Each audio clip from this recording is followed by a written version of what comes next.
दोस्तों ये है एयर कूलर की नई टेक्नोलॉजी और इसके आगे एसी भी फेल है, इसके आगे एसी का भी काम नहीं है, ये एसी का भी बाप है। तो इसके अंदर क्या चीज़ कंपनी ने इस्तेमाल की है, किस वजह से ये इतनी कूलिंग करता है कि कमरे को बिल्कुल बर्फ़ बना देता है। बाहर भले 48 डिग्री गर्मी हो लेकिन आपको ये 20 डिग्री तक यही रखेगा। तो दोस्तों क्या चीज़ इसमें कंपनी ने इस्तेमाल की है, कौन सी टेक्नोलॉजी है, तो मुकम्मल डिटेल में बात करेंगे। तो चलें फिर इसकी अनबॉक्सिंग करते हैं।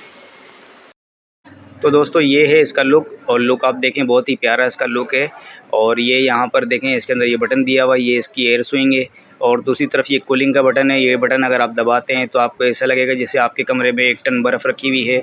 और ये टच सिस्टम है इसका। और दूसरी तरफ यहाँ पर जो बटन दिया हुआ है ये इसकी स्पीड का है, ये फर्स्ट है, सेकेंड है, थर्ड है। इसके बाद ये ऑफ़ हो जाएगा। यहाँ से जो ना एच मतलब हाई, मीडियम और लो, 3 इसके अंदर ये ऑप्शन दिए हुए हैं। ये वाला जो बटन है ये इसकी विंग्स का है। इसकी आगे जो विंग्स लगी हुई हैं ये इस बटन से मूव करती हैं। ये बटन आप दबाएंगे तो इसकी विंग्स मूव करेंगी। और दूसरा जो बटन है, जैसा कि मैंने अभी आपको बताया कि ये जो ना कूलिंग का बटन है। और ये इसका वाटर टैंक है। ये बॉक्स आप ओपन करेंगे तो इसके अंदर आप जो ना वाटर जो ना वो फिल कर सकते हैं। और अंदर इसके अंदर देखें एक पंप लगा हुआ है छोटा सा। तो दोस्तों ये इसका टैंक है और नीचे कंपनी ने लेवल भी दिया हुआ है, आप इस लेवल के मुताबिक इसमें पानी फिल कर सकते हैं। और दोस्तों अब इसके हम मोटर और आपको फ़ैन भी दिखा दें कि इसके अंदर में फ़ैन किस तरीके का कंपनी ने यूज़ किया है। तो दोस्तों ये इसके अंदर फ़ैन है जो कि एसी के आउटर में फ़ैन होता है, वो बिल्कुल उसी तरीके का फ़ैन इसमें कंपनी ने यूज़ किया है। और इसकी हवा का थ्रो भी जो है ना वो ज़्यादा होगा। और नीचे इसके अंदर में ये देखें साइडों पे 3 पेट लगे हुए हैं जो कि कूलिंग पेट कहलाते हैं, जिसके अंदर पानी सर्कुल होता है। तो ये जो ना आपको फिर ठंडी हवा देता है। तो दोस्तों ये इसकी मोटर है। मोटर इसके अंदर 220 की लगी हुई है। इसके अंदर डीसी मोटर नहीं लगी हुई, एसी डीसी मोटर नहीं है, इसके अंदर 220 की मोटर है। तो दोस्तों ये सारी चीज़ें तो पुरानी हो गई। अब इसके अंदर नई बात क्या है आपको हम ये भी बता दें। सबसे पहले इसके अंदर आपको हम मॉडल बता दें कि ये है 9020 मॉडल। ये मॉडल जो है ना थोड़ा अच्छा मॉडल है, ये कामयाब मॉडल है। ये मॉडल अगर आप परचेज़ करेंगे तो इसमें इतनी शिकायत नहीं है। बाकी ये जो ऊपर का कवर है, ये कवर अगर आप खोलेंगे तो इसके अंदर आपको मिलते हैं 3 इस तरीके के बैग।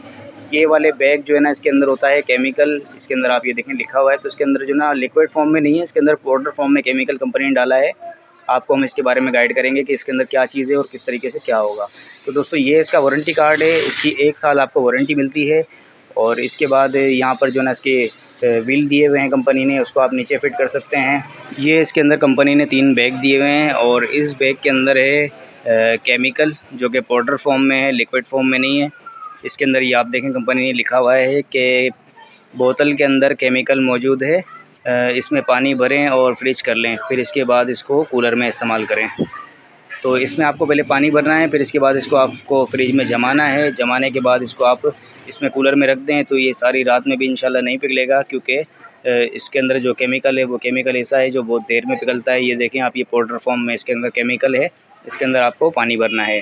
वैसे इसके अंदर अगर आप बर्फ़ रखते हैं तो वो तकरीबन आधा घंटा, घंटा, 1.5 घंटा चलती है और उसके बाद पिघल जाती है, तो आपको बार बार बर्फ़ डालनी पड़ती है।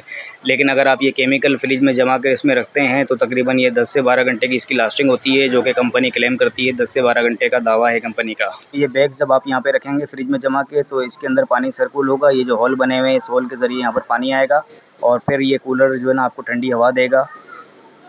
तो दोस्तों अब बारी इसे चेक करने की, तो चलें फिर इसे हम चेक कर लेते हैं। तो दोस्तों इसका वायर हम लगा लेते हैं स्विच बोर्ड में और फिर इसके बाद इसको आपको हम चेक करा के दिखाते हैं। तो दोस्तों सबसे पहले इसका हम आपको पीछे का दिखा दें हिस्सा, कि ये इसका पीछे का हिस्सा है। पीछे भी इसके जो है पैड लगा हुआ है और साइडों पर भी 2 पैड हैं, यानी कि 3 इसके अंदर पैड लगे हुए हैं। बॉडी इसकी जो है ना अच्छी बनी हुई है बहुत। अब जो है ना इसका हम तार लगा के आपको हम चेक कराते हैं कि इसकी हवा कैसी है, ये कूलिंग करता है या नहीं करता। तो दोस्तों वायर इसका हमने लगा दिया है और इससे अब हम चेक करते हैं। तो दोस्तों ये इसकी फ़र्स्ट स्पीड है, तो ये देखें फ़र्स्ट स्पीड पर ये चल रहा है। और इसके बाद ये इसकी सेकंड स्पीड है और ये इसकी थर्ड स्पीड है। तो दोस्तों फर्स्ट स्पीड पर ये तेज़ चलता है, बाकी ये थर्ड स्पीड पे स्लो चलता है। और फिर इसके बाद जो ज़ीरो है इस पर ये ऑफ़ हो जाता है। इसके बाद जो एच है मतलब हाई है, ये मीडियम और लो। तो एच पर जो ना चलाते हैं इसको हाई पर, तो ये हाई पर चल रहा है। और इसकी आप स्पीड चेक कर सकते हैं, इसकी हवा का आपको आवाज़ आ रहा होगा। अब ये इसका स्विंग वाला बटन है, ये दबाएंगे तो इसके आगे के जो विंग्स हैं ना जो ये चलेंगे। ये देखें इसके जो ना विंग्स हैं वो घूम रहे हैं, मतलब ये हवा जो ना वो चारों तरफ देगा। तो दोस्तों हवा का प्रेशर तो बहुत अच्छा है, लेकिन इसकी जो हवा है वो इतनी ठंडी नहीं है, क्योंकि इसके अंदर हमने पानी नहीं डाला, ना ही इसके अंदर हमने बर्फ़ डाली है। तो दोस्तों इसके अंदर ये कूलिंग का बटन है, ये भी हमने नहीं दबाया। तो दोस्तों ये दबाने से पहले हमें इसके अंदर पानी डालना पड़ेगा। पानी डालने के बाद इसको हम दबा के जो है ना चेक करेंगे कि इसकी कूलिंग कैसी है। तो दोस्तों ये देखें कंपनी ने लिखा हुआ है कि बगैर पानी के आपको ये बटन नहीं दबाना। तो दोस्तों एयर कूलर अगर आप कोई भी इस्तेमाल करते हैं तो उसको आप दीवार के साथ जाम करके ना रखें। जैसे कि हमने इसको रखा है तो पीछे से जगह जो है ना वो बंद है, तो पीछे से अगर उसको हवा नहीं मिलेगी तो वो कैसे आपको हवा देगा। तो इसको जो ना आपको खुली जगह पे रखना है। इसको हम घुमा लेंगे और पीछे से जो भी आपकी खिड़की या दरवाज़ा होगा तो उसका पिछला हिस्सा जो ना उस साइड पर करें, ताकि ये बाहर से फ्रेश हवा खींचेगा तो आपको फ्रेश हवा देगा। ये जो उसका पेड लगा हुआ है यहाँ पर पानी सर्कुल करता है और यहीं से ये जो है हवा खींचता है, फिर आपको आगे से ठंडी हवा देता है। अगर आप उसको दीवार के साथ जाम करेंगे तो ये आपको ठंडी हवा किस तरह देगा। अब ये देखें बिल्कुल बेहतरीन हवा दे रहा है हमें, क्योंकि इसको जो है ना हमने इसका पिछला जो हिस्सा है वो हमने बाहर की साइड पे कर दिया। अब यहाँ से ये फ्रेश हवा खींच के हमें फ्रेश हवा ही दे रहा है। और अगर ये हवा पानी से टकरा के आएगी तो और भी ज़्यादा ज़बरदस्त होगी। आपको ऐसा लगेगा जैसे आप समंदर के किनारे बैठे हुए हैं। तो दोस्तों यही वजह होती है जिसकी वजह से ये एयर कूलर जो है वो ठंडी हवा नहीं देते, क्योंकि लोग इसको दीवार के साथ जाम करके चलाते हैं, या तो फिर कुछ लोग जो है वो कमरा बिल्कुल पैक करके चलाते हैं। जैसे कि दुकानदार बड़ी बड़ी बातें करके देते हैं कि इसके आगे 1 टन के एसी का भी काम नहीं है और 1.5 टन के एसी का भी काम नहीं है।